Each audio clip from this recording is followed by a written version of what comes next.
신라 시대에는 어떤 특징이 있는지 한번 봅시다. 신라 시대 미술은 가장 중요한 게 정교한 금속工예가 발달했다고 합니다. 그래서 팔찌, 귀걸이, 왕관 등등 아주 세밀하게 세공된 만들어진 그런 장식품들이 많이 발견이 되고 있어요. 자, 두 번째로는 단순하고 소박한 토기를 제작하고 소박하고 향토적인 문화를 형성했다고 해요. 자, 이거는 신라의 위치적인 이유가 있어요. 자, 그래서 우리는 두 가지 한번 유무를 보도록 할 겁니다.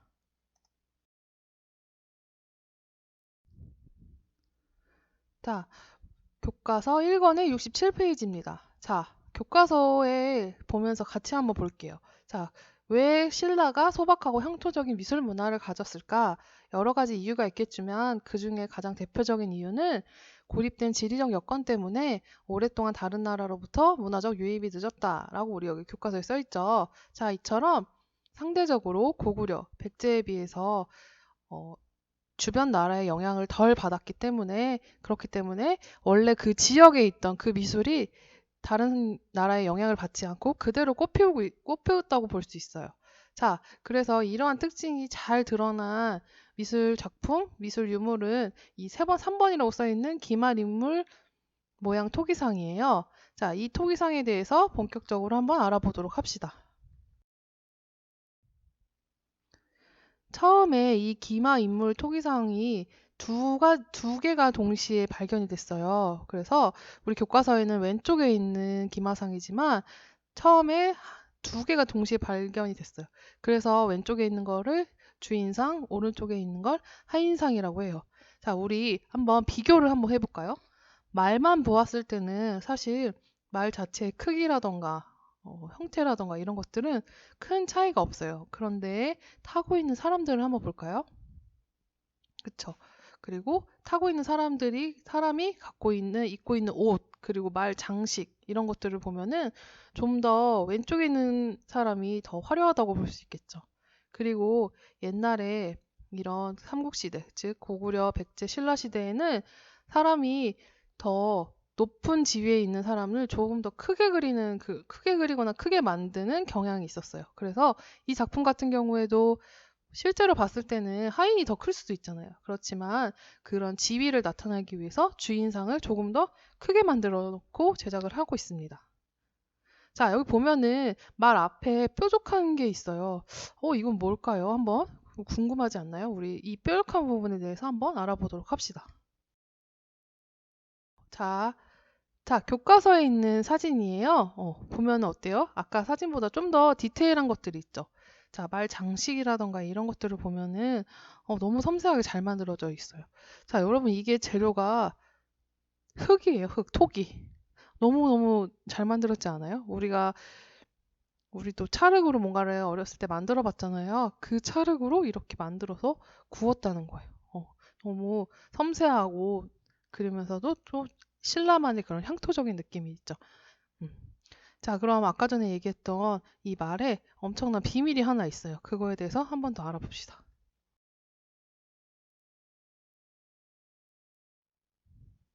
자, 이 기마인물 모양 토기상의 용도는 무엇이라고 하나요? 어, 자, 이 인물의 뒤쪽에 있는 여기 부분 한번 볼까요? 자, 여기 부분으로 이쪽으로 물이나 술을 넣으면 여기 이 말 뾰족한 부분으로 이게 흘러나오면서 주전자 같이 쓰이는 거예요. 그래서 술이나 물을 따르는 데 쓰던 주자로 사용되었다고 하는 거예요. 신기하죠? 그래서 이거는 이런 숨은 기능이 있다라는 거를 또 참고로. 자, 그렇다면 고구려, 백제, 신라 시대까지 우리가 봤어요. 이 세 가지 나라를 통일한 나라는 그쵸. 통일 신라로 신라가 이 삼국을 통일하게 돼요. 자, 그러면서 불교 미술이 전성기를 이루게 되거든요. 왜 그렇게 불교 미술이 전성기를 이뤘을까 한번 생각을 해봅시다. 자, 세 개의 나라를 통일시키기 위해서는 강력한 군력도 있고 군대도 있어서 전쟁으로 이겨야 되는 것도 있겠지만 사람들을 하나로 통일시키기 위해서는 그 정신적인 것들도 통일을 시켜야겠죠. 그래서 그런 역할로 불교가 아주 큰 역할을 해줬어요. 그래서 이때 당시에는 통일신라는 불교 국가로서 이 삼국의 불교 문화를 바탕으로 하여서 우리나라의 불교 그리고 불교 미술이 황금기를 이루었어요.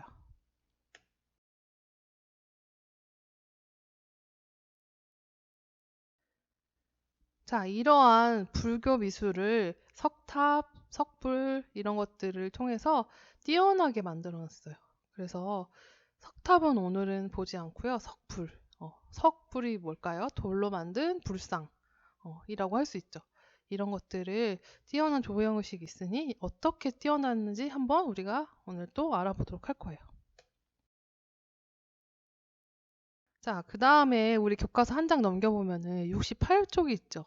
자, 68쪽을 보면은 여기에도 색칠되어 있는 부분이 뭐예요? 불교 미술의 황금기라고 하고 있죠. 자, 오늘 지금 살펴볼 거는 왼쪽에 석굴암 본등상 그리고 가운데에 천마총 금관에 대해서 볼 거예요. 자, 석굴암 본등상에 한번 설명 한번 우리 볼까요? 통일신라의 과학, 종교, 예술을 종합한 최고의 문화유산으로 조각 기법이 매우 정교하다. 여러분이 보기에도 그렇게 느껴지나요? 음. 자, 과학과 종교가 예술이 어떻게 종합되어 있는지도 뒤에서 한번 더 설명을 할게요. 자, 두 번째 천마총 금강 같은 경우에는 화려함과 정교함이 동시에 나타난다고 해요. 조금 더 큰 사진으로 한번 자세하게 또 한번 감상을 해보도록 합시다. 자, 여러분 중에 경주에 갔다 와본 친구들 혹시 있을까요? 음, 선생님은 경주를 한 번도 안 가봤어요. 너무 가보고 싶어요. 자, 이 석굴암은 어디에 위치한다고 하죠? 경주 토암산이라는 곳에 위치를 해요.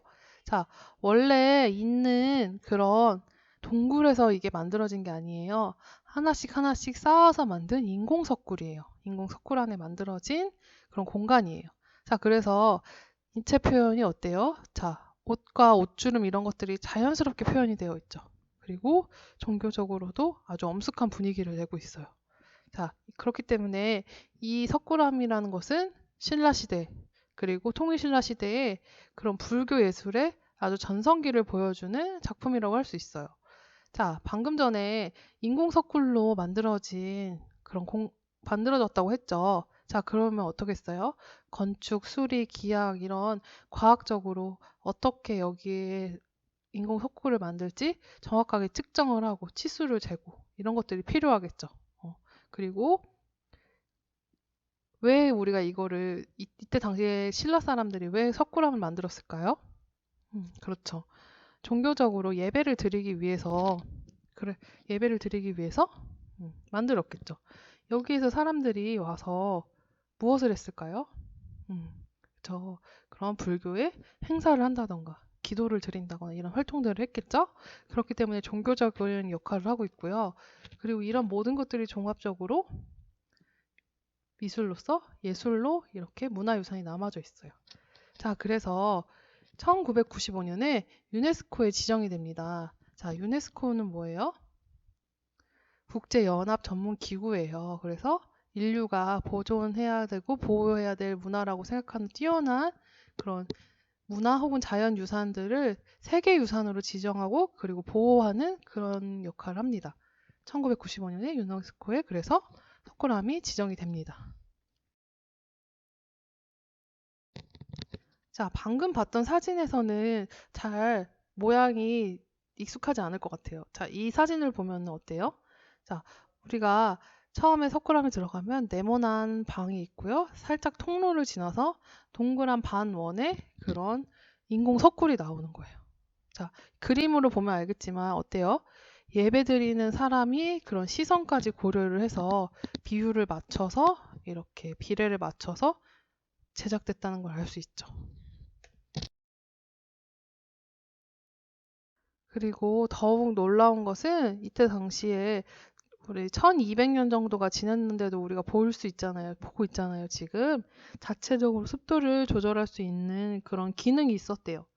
근데 아쉽게도 이게 일제시대에 발견이 됐는데 그때 당시에 복원을 좀 제대로 하지 않아서 그 다음에는 그때 이후로는 습기 조절이 잘 되지 않고 있다고 해요. 그래서 지금은 우리가 석굴암에 가도 직접적으로 볼 수는 없다고 해요. 참 그런 것들이 참 안타까운 것 같아요. 자, 통일신라의 또 두 번째 한번 미술 작품을 봅시다. 자, 천마총에서 발견된 금관이에요. 천마총이라는 거는 무덤이라고 생각하면 돼요. 그 안에서 발견된 거고요. 자, 보면 어때요? 금으로 만들어졌고 굉장히 화려하지 않나요? 음. 자, 그 신라의 금관 중에서 가장 화려하고요. 나뭇가지 모양 3개와 사슴뿔 모양 2개를 이미지 2개를 형상화하였어요. 자, 그래서 다음 사진 보면 알겠지만 여기 보면은 옥이 이렇게 주렁주렁 달려 있거든요. 이런 것들을 통해서 아주 수준 높은 금속 공예가 통일신라 시대 때 발달돼 있다는 것을 알 수 있습니다. 자, 보세요, 여러분. 너무 아름답지 않나요? 선생님도 이번에 이거 수업 준비하면서 사진을 찾아봤는데, 이렇게 디테일하게 장식이 되어 있더라고요. 자, 여기 보면은 이렇게 뭐라고 그래야 되지? 동글동글한 하얀색? 뭐, 이거 뭐라고 표현을 할까요? 그냥 바나나 킥 같이 생긴? 이 하얀색 부분들이 옥이에요. 그 옥을 구멍을 뚫어서 금장식과 연결을 시켰죠. 너무 화려하고 너무 아름답죠. 자, 윗부분을 방금 봤고요. 자, 아랫부분은 어때요? 와, 진짜 너무 예쁘지 않아요? 하나하나씩으로 금을 하나하나 따로따로 만들어서 섬세하게 이렇게 공예로 만들었죠. 어때요, 여러분? 통일신라 시대에 금속 공예가 발달되어 있다는 게 이제 좀 알 것 같나요? 자, 이렇게 오늘 여러 가지 또 작품을 살펴보았습니다. 자, 오늘 학습 일지는 석굴암이 우리 아까 전에 1900 몇 년에 어디에 지정되었다고 했죠? 자, 그리고 두 번째, 통일신라, 그리고 신라시대 미술의 특징이 한번 적어주도록 하고요. 자, 그 다음에 기마 인물 토기가 아까 어떤 용도라고 했죠? 자, 이거를 학습일지에 오늘 써주도록 합니다. 자, 여기 출처를 밝혀놨고요. 여러분 혹시 좀 더 관심이 있는 학생들은 국립중앙박물관에 검색을 하면 사진이라던가 다른 각도로 더 자세한 사진들을 볼 수 있거든요. 한번 관심 있는 학생들은 검색해 보길 바랍니다. 이상입니다.